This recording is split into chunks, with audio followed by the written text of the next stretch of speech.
Hello guys, what's up? Ang video natin ito ay tungkol sa archer skills and paano mag-boss hunt dito sa Folkwang, no? Folkwang, any ano naman siya? Any floors naman siya, same lang din naman yung time. So kapag inter, so ang mga mini boss dito ay apat: Volva, Skald, Warlord, at Berserker. So dyan guys, para sa akin, ang nahirapan ako dito, dito sa Skald, no? Skald, pinakamahirap. Next is Volva. Ang medyo madali para sa Archer. Or para sa akin, ewan ko. Kung madali rin sa inyo. Ang Warlord, tsaka ang Berserker. Kasi, may mga stun skills tayo, no? Tsaka mga evasion. Sa normal naman, pagka na-kill nyo na yung mga boss sa normal map, 8 hours naman ang kanyang spawn time, no? Dun sa oras na pinatay nyo yung boss sa normal. So medyo matagal yung sa normal. Ang maiksi ay yung dito sa inter-server, no? Kasi 2 hours lang sa inter-server. Kaya maganda yan, may kasama kayo, kaklan, or kaparty, kaibigan, mga tropa nyo. Para mas madali ang pag-kill nyo, no? Hindi kakain ng oras. Itong video lang na to ay kapag ka yung mga oras na wala ka na makasama, Huwag kayo mga iiyak. tulog na sila, no? So ito yung mga skills natin as an archer na may invincible effect. Okay? Kapag ginamit nyo, tamang timing lang, no? Ito naman, backstep shot. So kapag ginamit mo to in lunar form, meron siyang movement speed bonus. At maganda rin siya pan-dodge kung sa PvP, kung patakbo ka. Basta tamang gamit lang. Lunar. Ito, may evasion na dagdag. Tips nga rin pala. Kapag ganito na solo kayo, pwede mong iset sa skills mo, sa preset, na full def, no? Physical def and magic defense, no? Okay, start. Tapos mag-waps din kayo nito pang movement speed tsaka cooldown, okay?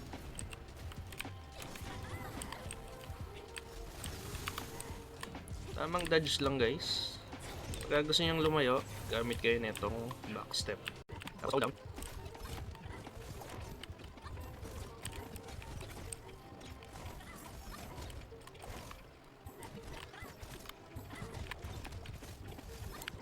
So ito rin guys, 100% knockdown to, no, sa PvE.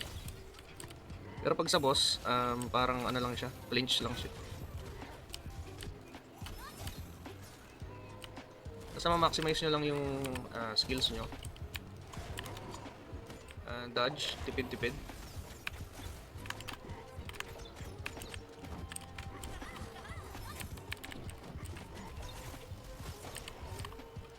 One eternity later.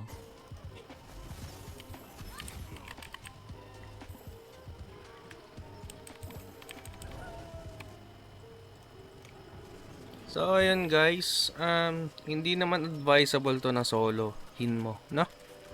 So kapag level 50 mo, ma-unlock mo to. Malaking tulong yan. So dito naman tayo sa spear. Okay, let's go. So yan, pwesa lang kayo dito. Tapos dito, mas kailangan mong gamitin yung dodge mo kasi masakit yung bawas niya, no? So, maximize nyo yung automaton or automation, I don't know kung bug lang ba yung mali yung spelling, or baka naman may word talaga na ganun, hindi natin alam. Okay, distansya ka lang dito pag itong warlord ng laban mo. Maximize mo yung mga stun mo na skills. Ito, medyo tinatablan to ng ano yung stun to eh. Ang hindi tinatablan yung berserker at yung mga magic. Ang ganda mailagan mo yung guys, yung mga skill niya. Medyo masakit yun pag tumama. Ito ang galas sa PvP or PvE. or kung saan ko kasi, mahalaga tong ano na to, form change na to. May movement speed na kasi siya. May evasion pang dagdag, no? Maganda rin pang farm to. Medyo matako lang siya sa mana. Kasi habang nag-upgrade ka ng skills, tumataas din yung pag-consume niya. Maximize nyo lang, yan. Kapag may skill sila, pwede mong sabayan ng skills mo. Lalo na yung pag-invincible. Para ma-practice nyo rin sa PvP. Magagamit mo rin siya sa PvP.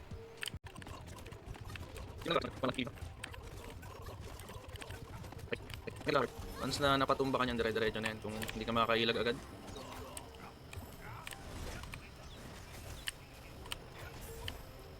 Tsaka malakasin mag-cancel ng skills yan guys. Hindi lang sa bot, sa talagang totoong player din, lalo kung magaling gumalaw, no?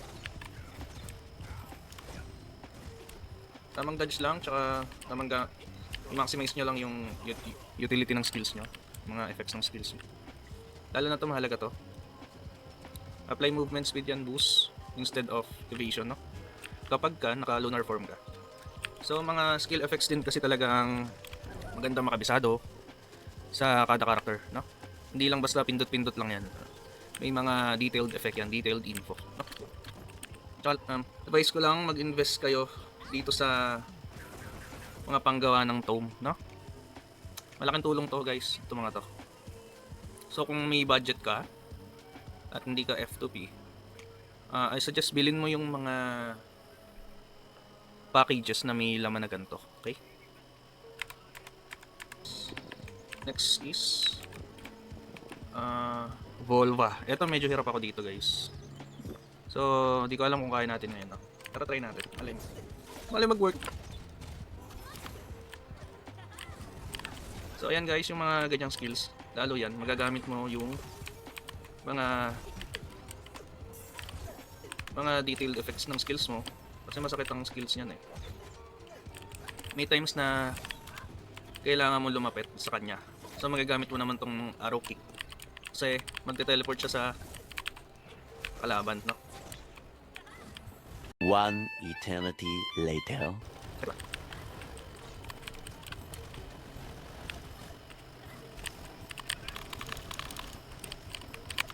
So ito na guys.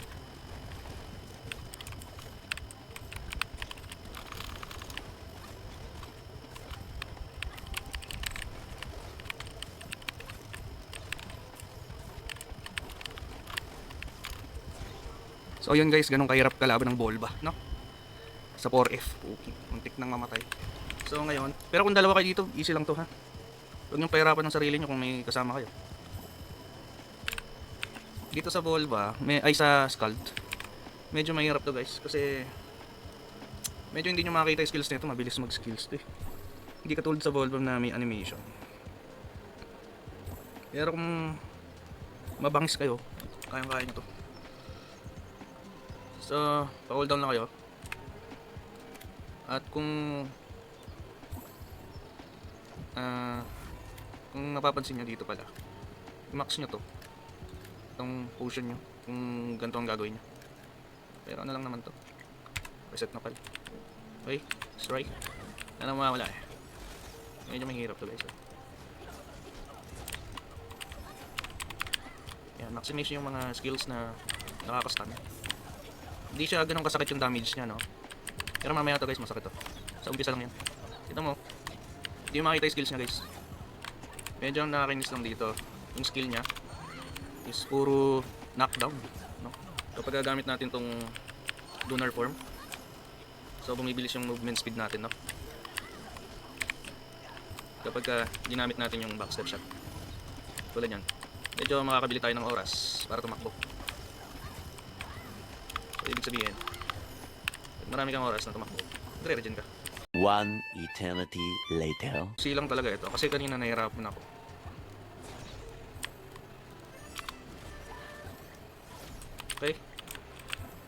Okay, that's it. Kailangan nyo lang maximize yung mga detailed effects nya. Kung kayo ay nagbabalak mag-bossan sa mga new server, magandang tips to. Kung ikaw naman ay may kaklan na mas okay yun kaysa mag-solo. Medyo mahirap, tsaka ano lang naman, ginagawa lang naman to pag wala ka talagang makasama. Yun, maximize nyo lang ang mga detailed effect. Piercing arrow, invincible. Okay. So kapag nag-level 8 ka rin pala, may permanent siya na stats, no? Ito, permanent bash damage. So hindi siya kailangan i-activate by skill. Kapag level 8 nyo to or yung ibang skills nyo, automatic na forever na siya itong bash damage sa'yo, no? Tulad nito. To, kailangan mong i-level 8 to. May lalabas siya na pakita ko sa inyo. May lalabas siya na normal attack damage. Permanent yan. Okay. Medyo mahirap nga lang i-craft yan, no? Kasi yung red nyan ay 25% success chance lang. Pero sulit yan, boys. Sulit yan, guys and boys. So that's it. Naway medyo may natutunan kayo. See you on my next video, guys. Sa mga patutpick natin dyan, no? Okay, susuko, kaya nyo yan kahit solo man. Magandang diskarte lang at tamang dodge lang, guys. Yun lang for today's video. Sana ay nag-enjoy kayo at may natutunan kayo. So, peace out, guys.